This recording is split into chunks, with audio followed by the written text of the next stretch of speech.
no ordinary episode of Popular Mechanics for Kids. You're about to see some of our grossest, weirdest, Swim pretty.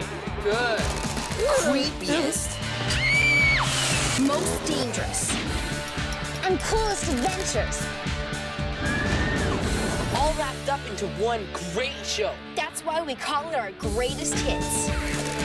It's Popular Mechanics for Kids. Greatest Hits, Volume 3.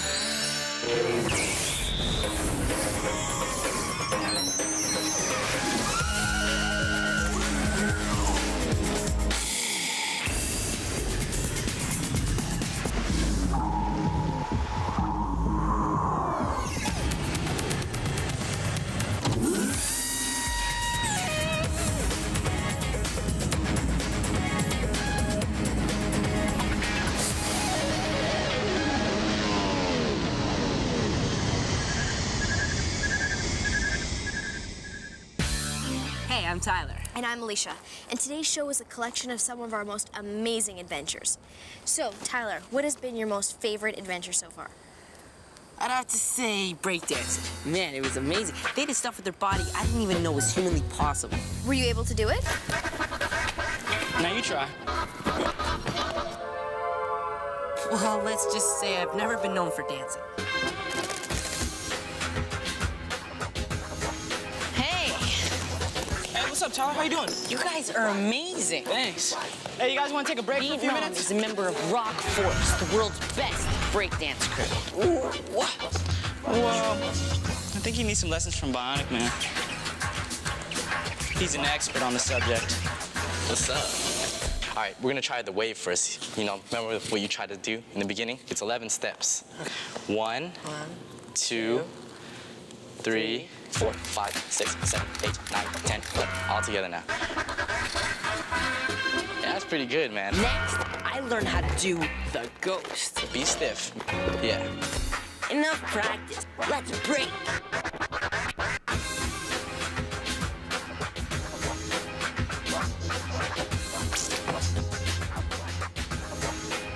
Now that's dancing. So what was your favorite adventure, Alicia? Well, my favorite adventure so far has to be the Incredible Hulk coaster in Universal Studios Islands of Adventure. Because I had to do this one line on the coaster, and the coaster shot me out right away, and it was so unpredictable. But it was a lot of fun. Well, you ready for your big moment? Yep. I hope I don't turn Hulk green. As soon as you're ready to take on Hulk, you give him the thumbs up, we'll go.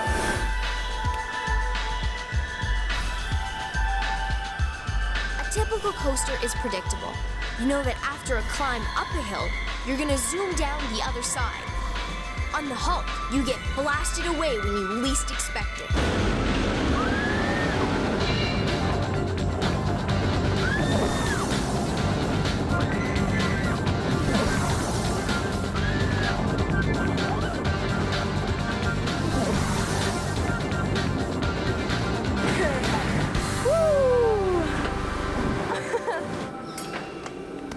That was so amazing. And you're not even green. I'm not green. I am fine.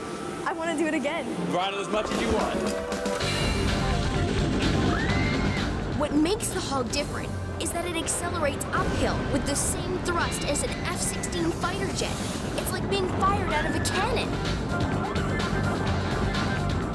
In another part of the ride, I thought I was crashing in the water. But it's actually 12 water cannons that create the illusion. What makes it all go? Well, you can forget about plugging it in. The heart of the Hulk is in here. It runs on 4 loud generators that can power a small city. That's 12,000 homes. The generators power these wheels on the track. The wheels shoot the train out of the launch tunnel like a bullet. There it goes. Wow. Taking off. Then there's all that creepy stuff you got to do. I mean, had to do. I wouldn't exactly call fist-sized tarantulas fighting on my leg one of my best memories. They were just sitting there, and all of a sudden they started eating each other right on my leg. And then the rest of them started going crazy. I was freaked out. This is Brian Whiteley.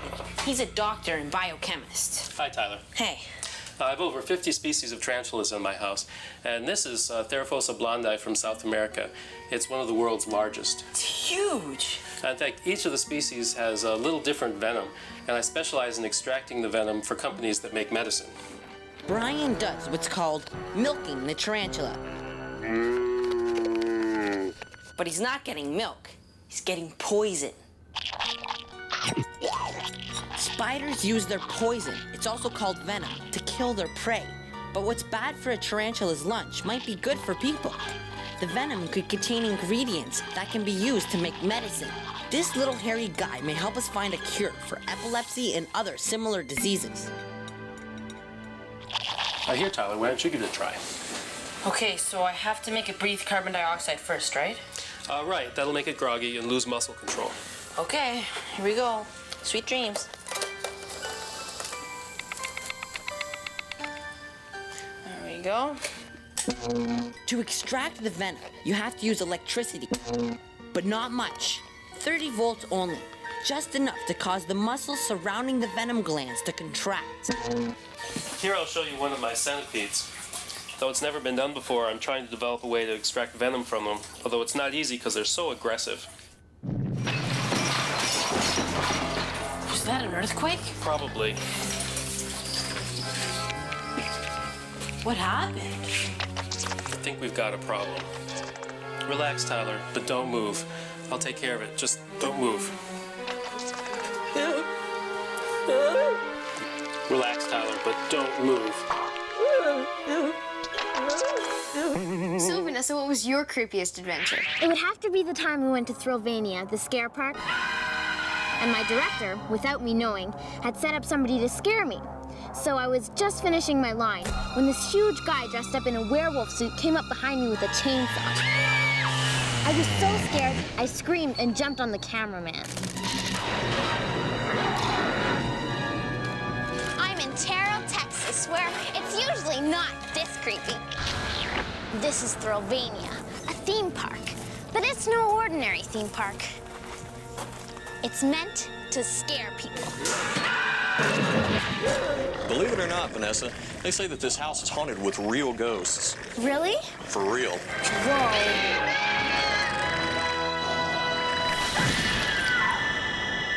Pretty good. That's the first rule of scaring people, is to create an environment and atmosphere that makes them feel uneasy or on edge. It all sets the mood. So when they do go in for the scare, it has a much bigger effect on you. Look out!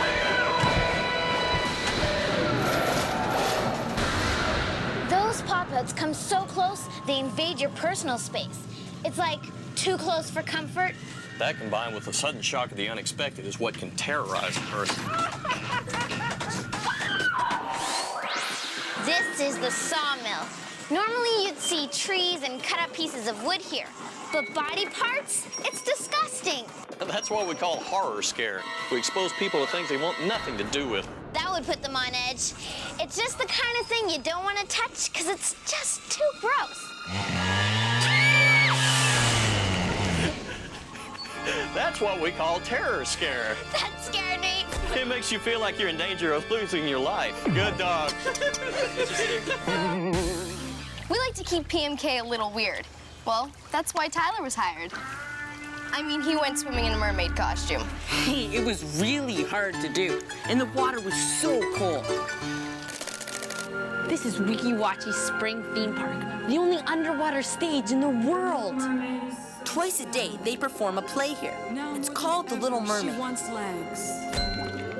To get accepted, I had to show that I was able to hold my breath for at least 30 seconds. Congratulations, bud, you made it.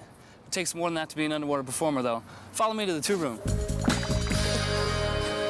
If you make the cut, you have to train every day for 3 months before you get to perform in front of an audience.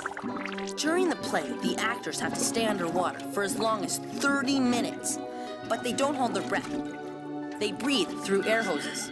Why don't you go ahead and put your mask on and we'll try to get in the water and do some exercises.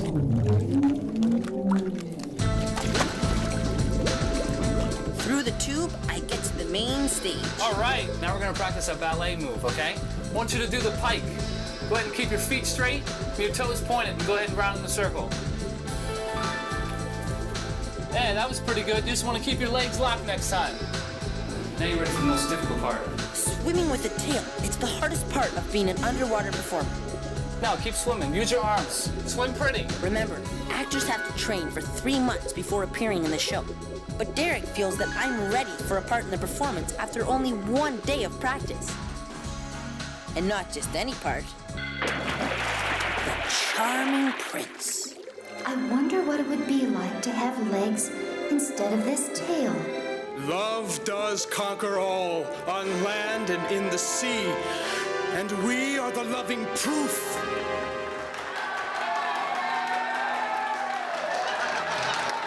Not bad for 1 day of school.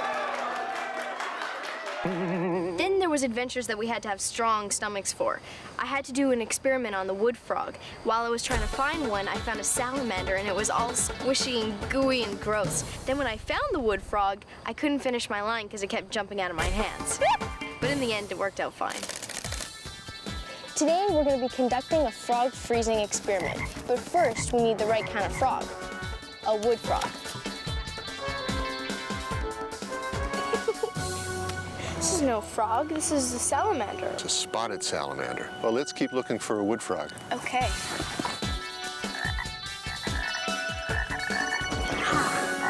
You found one, a wood frog, Rana sylvatica. It's kind of small. Oh, they're small, but it's one special frog.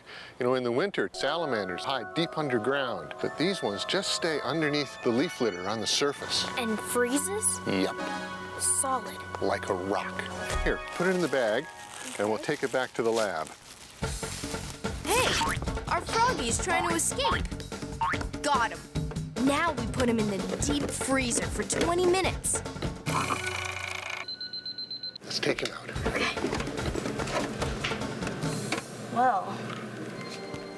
Well, he's frozen. And hard, too. Robert and other scientists are trying to understand how the wood frog survives freezing, so they can learn how to freeze human organs without damage. If we could freeze human organs, more of them could be available for transplant operations, and that would save lives. Oh, look, Alicia, he's starting to breathe again. Yeah, I can see him moving a bit. That is so cool. I don't think Alicia would have had the stomach to do what you did, Vanessa, out in the Atlantic Ocean. On the gutting fish adventure, I had already gutted like 5 fish. You cut them open, you see their liver, their stomach, their intestines. But on the last fish, I just cut it open and all of its breakfast spilled out. It was so unexpected and so gross. Everybody was just puking over the side of the boat. I'm about to find out how fish get from the ocean to your table. Hey, Edgar. Hey, Vanessa. A word of warning, being a professional fisherman is not for people who don't like getting slimy. So what next? Uh-oh. We have to clean the cod right on board, or they'll spoil. All right, so what do I have to do here? Cut it across the throat here. Cut it deep. Deep? Oh. Split it back through the belly part. Oops. That's his practice. Ew, ew. See all the fish in there? His breakfast. Oh, man. Oh, man. Oh, man. This job takes guts. Literally. Yummy. We set the nets out again and then head back to the harbor. It's here at the plant where the fish are transformed into what you buy at the grocery store. This machine here cuts off their heads. This is an automatic filleter. You fit the fish's spine onto here and watch this.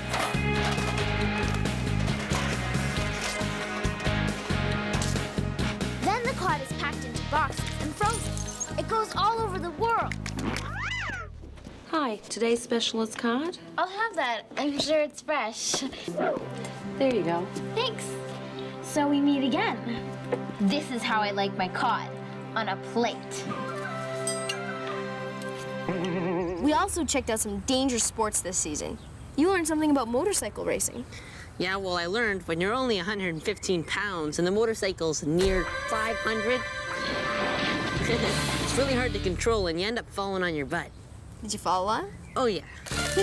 This is Cape Cod Superbike School.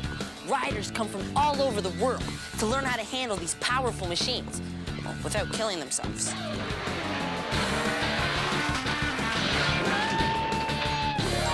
Okay, this is my very first time. So let's put our kickstand up, start the bike. Go for it. Gas, gas, gas, gas. This is so much fun! Okay, one more lap, one more lap.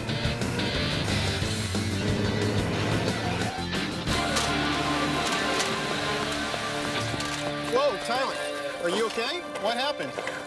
Well, I was going really fast. I decided to turn, but then I never had enough space, so I hit the brake while I was turning, and then the bike flew out from under me, and I fell off. Accidents happen when your tires lose contact with the road. You're riding around on 2 contact patches on your tires. The front one's only probably about that big, and the one in the back is just a little bit bigger. So to help riders get a feel for the road, the California Superbike School came up with... Well, this is it, Tyler, the lean and slide bike. This is it? Well, it just looks like a normal bike, but with high-tech training wheels. Hop on, we'll give you a crash course. Throttle, throttle. Look ahead, good! The training wheels let me get a feel for how far I can lean in a turn before the motorcycle's tires will lose contact with the road. Very good! This is so much fun! Oh man, I could ride it all day! That's great, Tyler! Wait! Where are you going? Don't worry, I'm just going for a little ride. Vanessa, tell us about the most dangerous activity you checked out. It was with Doug Danger for sure. He was doing a 75-degree wheelie with me on the back of his motorcycle. If I wasn't strapped on, I'd be kissing the ground. And you weren't scared? I was too excited to even have time to think of being scared.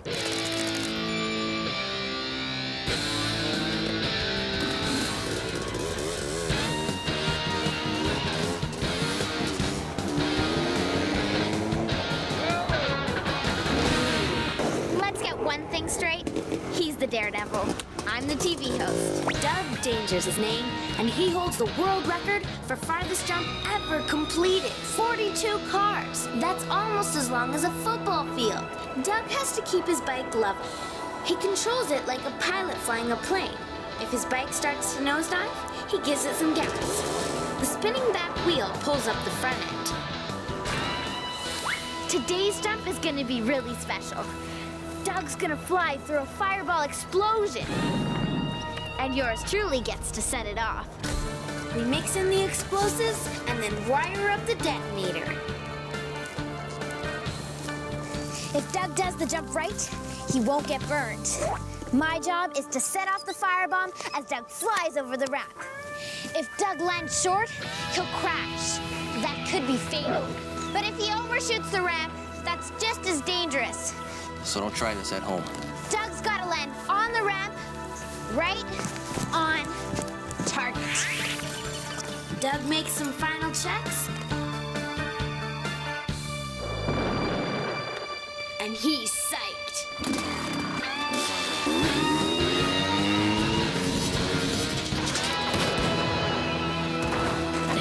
That was so cool.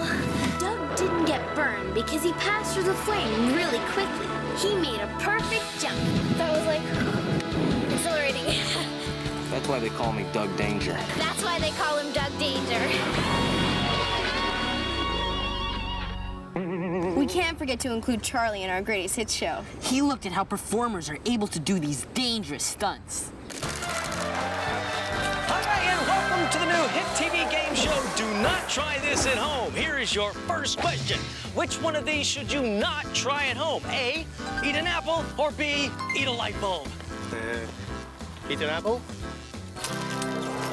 No, I'm sorry, that's incorrect. The answer is, you should not eat a light bulb. We've all stepped on something sharp before, like a piece of glass. So when we see someone standing on hundreds of pieces, we automatically think it must hurt even more. But that's not necessarily true.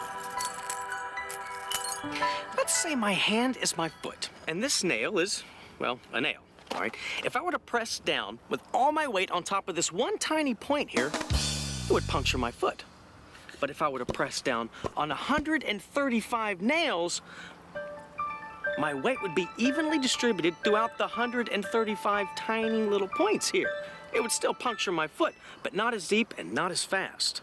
It's the same thing with this glass. Now, again, I am not telling you to go out there and stand on a pile of glass. No, that would be crazy. Now, the people that do these stunts are highly trained individuals. Okay, they would never, ever do anything stupid.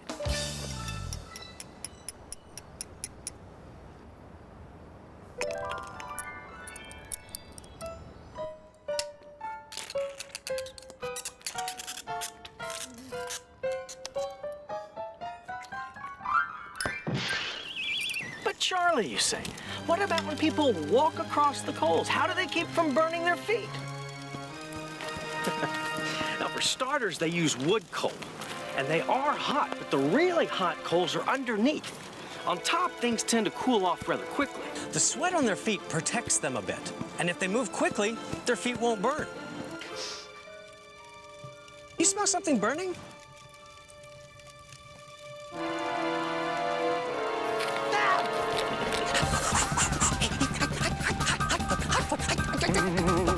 There's no limit to what we'll do in the name of science and technology here at PMK. We're going back on the road to bring you all new adventures. See you next time. Bye. Coming down here. He shoots. He scores!